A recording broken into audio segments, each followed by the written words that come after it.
Bueno, en este video vamos a ver el ejercicio 4 y 5 del trabajo práctico 1 de inversiones. Entonces, el enunciado del ejercicio 4 dice: la empresa San Fermín S.A. se dedica a la cría, destete, engorde y posterior comercialización de chivos, exportando el 80% de la producción a la Unión Europea y el resto lo vende en el mercado interno. La empresa viene creciendo sostenidamente y decidió expandir en distintos mercados. El proyecto demandará una inversión inicial de 1.500.000, el cual tiene una vida económica de 5 años, estimando su valor de rescate de 400.000 pesos. En tanto, su depreciación contable se calcula de forma lineal hasta llegar a cero. Luego dice: se proyecta la venta de 18.000 animales el primer año, las cuales incrementarán anualmente un 3% acumulativo. Entonces acá lo que tenemos es un crecimiento real en las cantidades vendidas o producidas de 3%.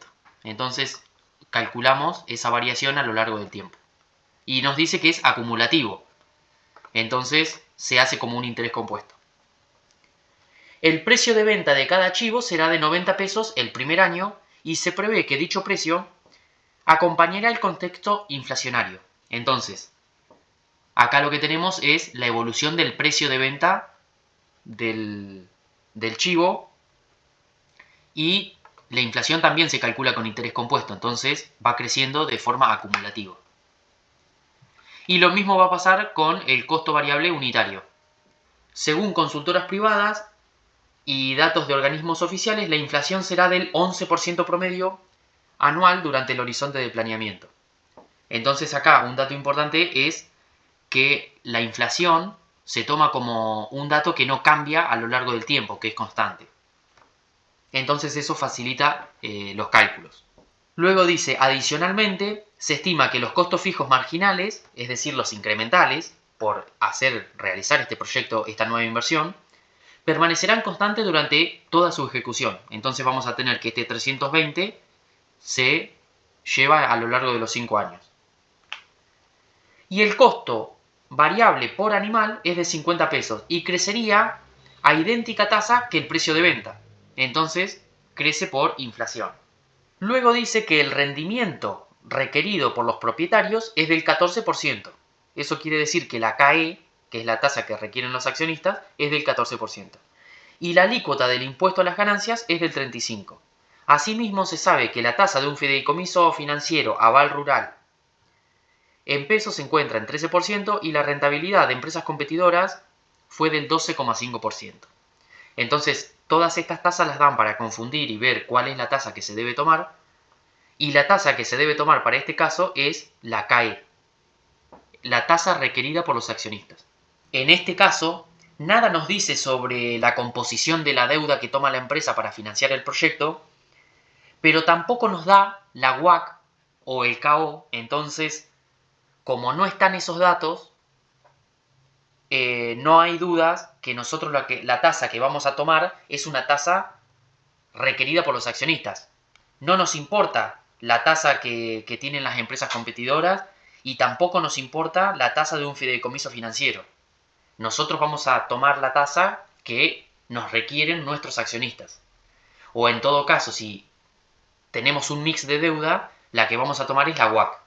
Entonces, algunas consideraciones que incorpora este ejercicio número 4 en comparación a los que veníamos haciendo es que contempla el efecto de la inflación sobre el flujo de fondos que hay que hacer de cada proyecto.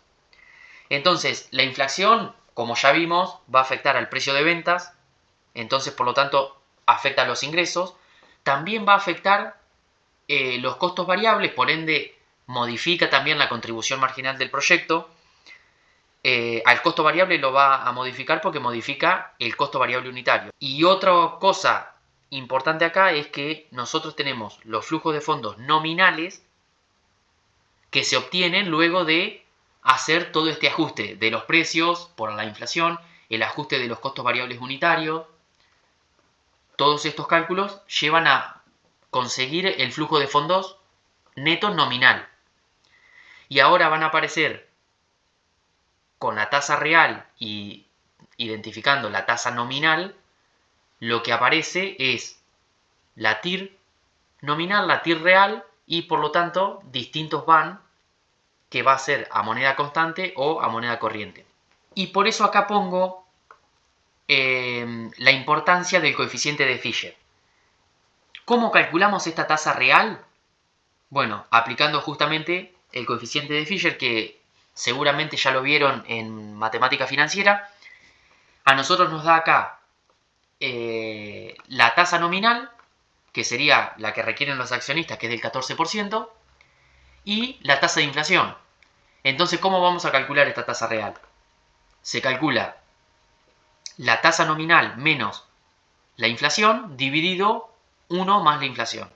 Y si no, yo lo que recomiendo es aplicar el coeficiente de Fisher, que es un poco más largo, pero nunca le vas a fallar en el cálculo.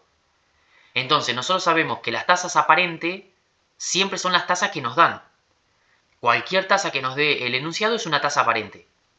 Es una TNA. Entonces, a eso lo vamos a igualar a 1 más R, que es la tasa de real, por 1 más pi o 1 más la inflación. Entonces, nosotros acá despejando, depende de los datos que nos den, vamos a despejar para un lado o para otro. Y nosotros en este caso, la que no conocemos es la tasa real. Entonces lo que hacemos es, este que está multiplicando, pasa dividiendo y te queda que la tasa real va a ser 1 más la TNA que nos den, que en este caso es 14%, dividido 1 más 0,11. Y después despejando este 1, pasa restando. Y bueno, entonces pasamos a lo que es el flujo.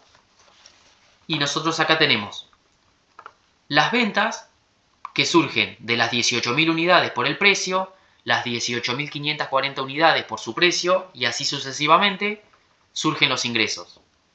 Lo mismo con los costos variables. El costo variable va a ser la cantidad por el costo variable unitario. Los costos fijos habíamos dicho que eran constantes. Las depreciaciones sería este 1.500.000 dividido 5 años, te daría 300.000. Y este es un valor de rescate, un valor de liquidación de esta inversión inicial. Por ende va al último periodo. En el caso de que nos dijera que es un valor de recupero contable, ahí sí, para el cálculo de las amortizaciones, se resta de este importe y de ese resultado se divide en 5. Pero en este caso, como dice que es un valor de rescate o un valor de liquidación, no se debe restar de la inversión inicial. Continuando con el flujo de fondos, acá tenemos los costos fijos que dijimos que eran constantes, las depreciaciones, que es el 1.500.000 dividido 5, el valor de rescate 400.000 en el último periodo, y llegamos a lo que sería el resultado fiscal. Sobre el resultado fiscal le calculamos el 35% de impuesto a las ganancias y luego sumamos las depreciaciones. En el momento cero, por supuesto, va a estar la inversión inicial.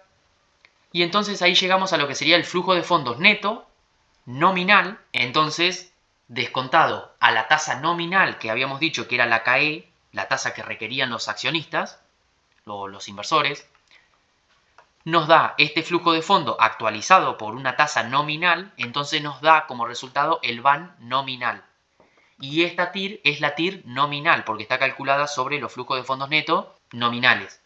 Entonces, el enunciado del ejercicio 4 nos decía, el inciso A, determine el flujo de fondos de cada periodo en términos nominales y calcule el valor actual neto y la tasa interna de retorno.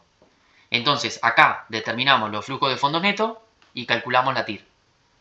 Y acá, descontados a la tasa de corte, que siempre es la tasa a la cual tomamos, y determinamos los flujos de fondos actualizados. Entonces el inciso A estaría completo con estos dos renglones y calculando la TIR y el VAN.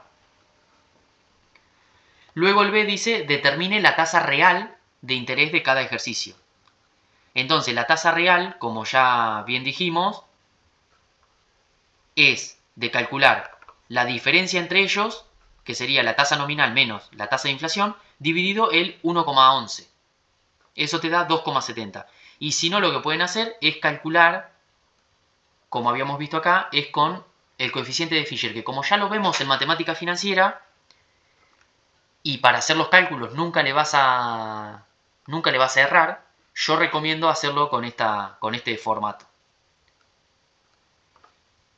Luego dice, el inciso C determina el flujo de fondos de cada periodo en términos reales y calcule el valor actual neto y la tasa interna de retorno. Como vimos también en matemática financiera, hay dos formas de hacer esta parte.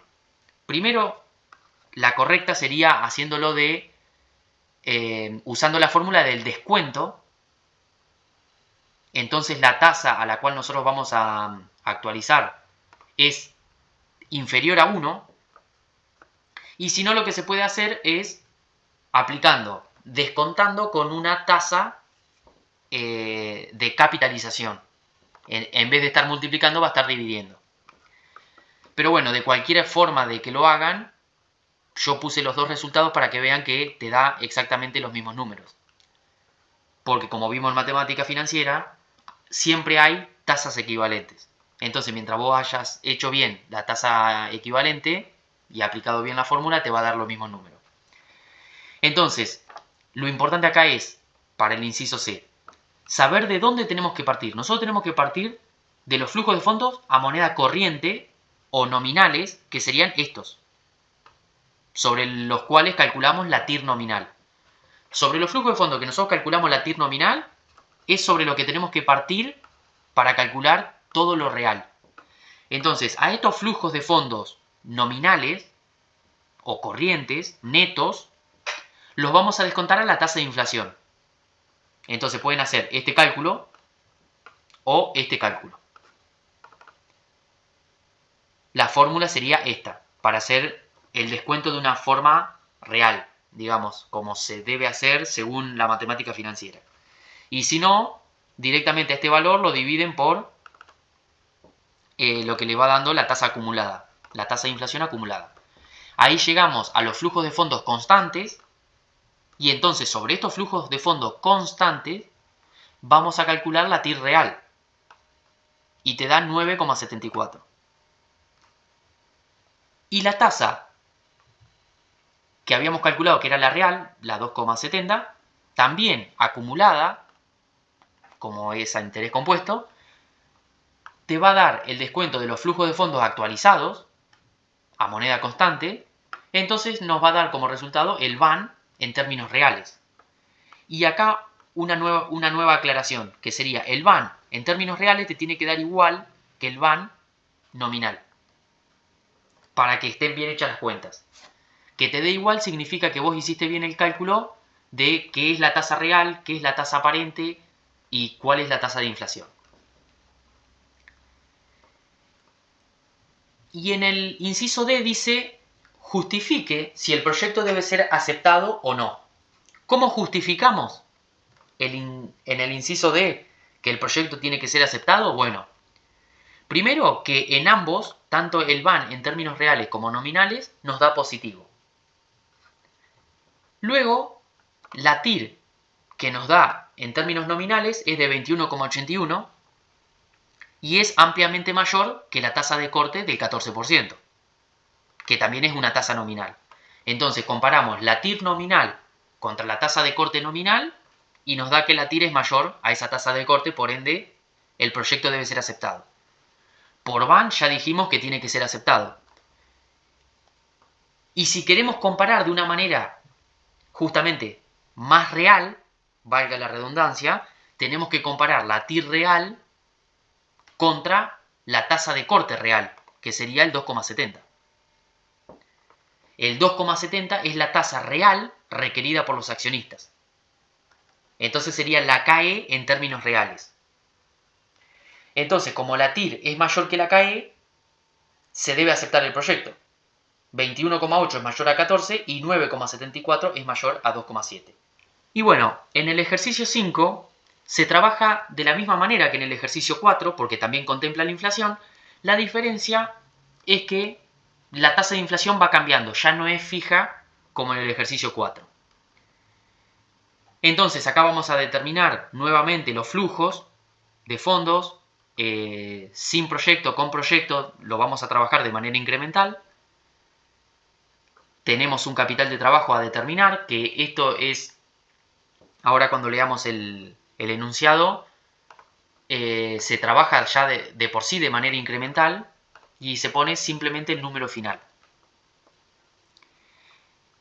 Pero después vamos a trabajar todo de la misma manera. Entonces, el enunciado del ejercicio 5 dice: la firma Comandante Dino es una empresa familiar pionera en la elaboración de alfajores artesanales, que planea incorporar una línea automatizada de producción. Actualmente se elaboran 600.000 alfajores. Y con el proyecto 900.000. Entonces vamos a tener 300.000 de diferencial o de incremental de producción. Luego dice: esta mayor producción se lograría inmediatamente, en tanto el desembolso de la inversión inicial es de 25 millones. Y 2 millones adicionales en el momento 1. Estimándose financiar el proyecto con recursos propios. Si dice recursos propios, significa que la tasa de corte que nosotros vamos a tener que tomar es la CAE, porque los que los van a financiar son los inversores, los accionistas. Para la depreciación de los equipos no se prevé un valor de recupero contable, o sea que sería 0, en tanto se contempla un valor de liquidación de 3 millones, después de impuestos, al finalizar el proyecto en el plazo de 3 años. O sea, que diga que el valor de liquidación es de 3 millones después de impuestos significa que es neto de impuestos. O sea que no lo vamos a tener que calcular el impuesto a las ganancias de vuelta, porque ya pagó. Después dice: los costos de materias primas y materiales asciende a la fecha a 5 pesos por unidad y se espera que se incrementen anualmente en línea con el nivel general de inflación. En relación a la mano de obra, se prevé incorporar 20 nuevos operarios en similares condiciones a la actual nómina de 30 empleados, cuyo costo promedio, incluyendo las cargas sociales, asciende a 90.000 anuales, esperándose en las futuras paritarias repliquen la pauta de la inflación. Asimismo, la empresa erogará 2 millones anuales en publicidad. Actualmente, cada alfajor se comercializa a 10 pesos, habiéndose resuelto un incremento de 3 puntos por encima de la inflación. Dado el nuevo nivel de producción, se estiman mayores requerimientos de capital de trabajo neto por 2 millones al inicio. Sería en el momento 0, que se mantendría el primer año, proyectándose su reducción a 1,8 millones al finalizar el segundo año y liberándose el remanente de fondos durante el último año. Entonces acá lo que quiere decir es que ¿cómo va a ir el capital de trabajo? Son 2 millones en el momento 0, no hay variación, en el momento 1 nos dice que se mantiene constante, en el momento 2 nos dice que se reduce a 1.800.000. Entonces libera fondos por 200.000 positivo. Y luego se devuelve todo en el momento 3. Eso es una aclaración que es la que no vimos en el ejercicio 4. Después todo lo otro es exactamente igual. Y acá les dejo los números para que puedan corroborar ustedes mismos lo que les vaya dando a ustedes. Luego, de esta manera, tomando la inversión inicial y el capital de trabajo como inversión requerida para hacer el proyecto en el momento 0 y una parte en el momento 1, se determinan los flujos de fondos netos nominales nuevamente. Y acá vamos a calcular la TIR nominal, que nos da 53,1. Y en el parcial, acá hay que recordar también la fórmula de aproximación de la TIR. Nosotros acá, por ejemplo, haríamos una iteración de en 50 y en 55. Y entonces, aplicando la fórmula que habíamos visto cuando hicimos el ejercicio 2, esta fórmula, para aproximar la TIR, nos va a dar un número cercano a 53%. Entonces, calculamos la TIR nominal. A estos flujos de fondo, como ya dijimos, si los ajustamos por inflación, llegamos a los flujos de fondos netos constantes. Sobre estos flujos de fondo podemos calcular la TIR real.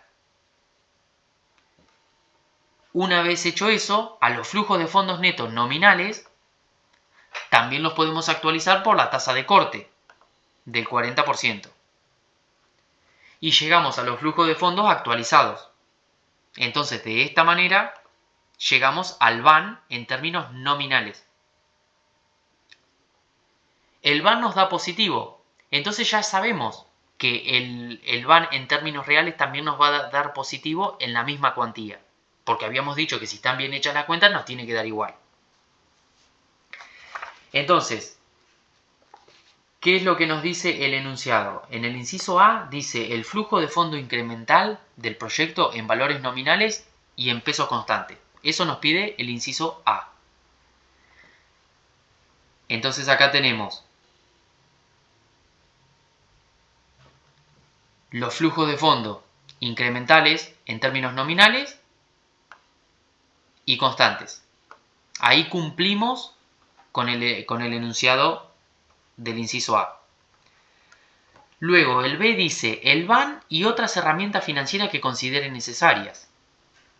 Entonces acá calculamos la TIR en términos nominales, en términos reales, y el VAN en términos nominales.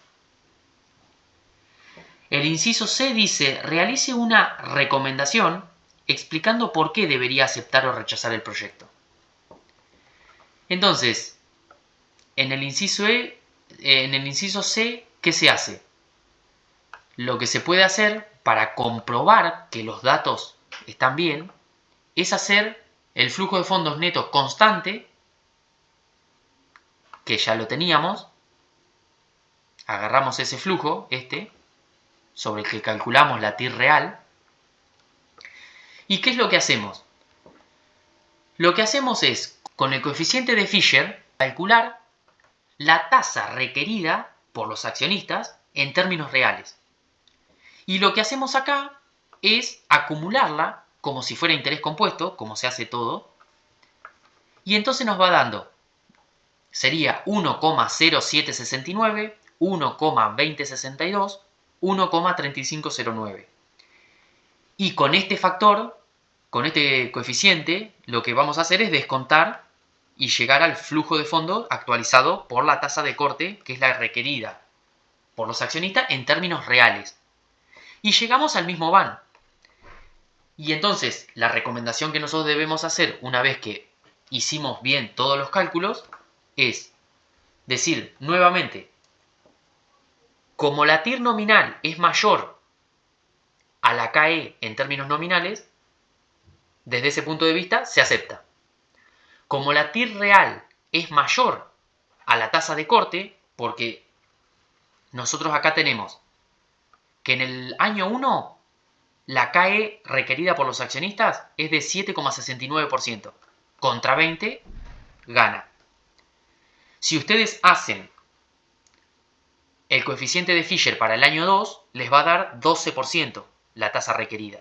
Y entonces, acumulada te da 20,62. Pero la tasa de corte de ese año es 12%, que es inferior al 20,1 de tasa de TIR real. Y en el tercer año también da 12%, que también es inferior a la TIR real. Entonces, desde este punto de vista también se acepta. Y desde el punto de vista del VAN, mientras sea positivo, se acepta. Entonces, todos los números financieros nos dan que se acepta. Y en este caso, el enunciado no nos dice en cuánto tiempo los inversores quieren recuperar el dinero. Pero si nos diera ese dato, bueno, la inversión inicial debe ser recuperada antes del plazo que exijan los accionistas, que sería otra limitación que puede llegar a tener el proyecto. Pero desde esto, con esta información y con estos números, nos da que el proyecto debe ser aceptado. Y hasta acá llega este video. Cualquier duda que tengan la pueden hacer en los comentarios y va a ser respondida a la brevedad.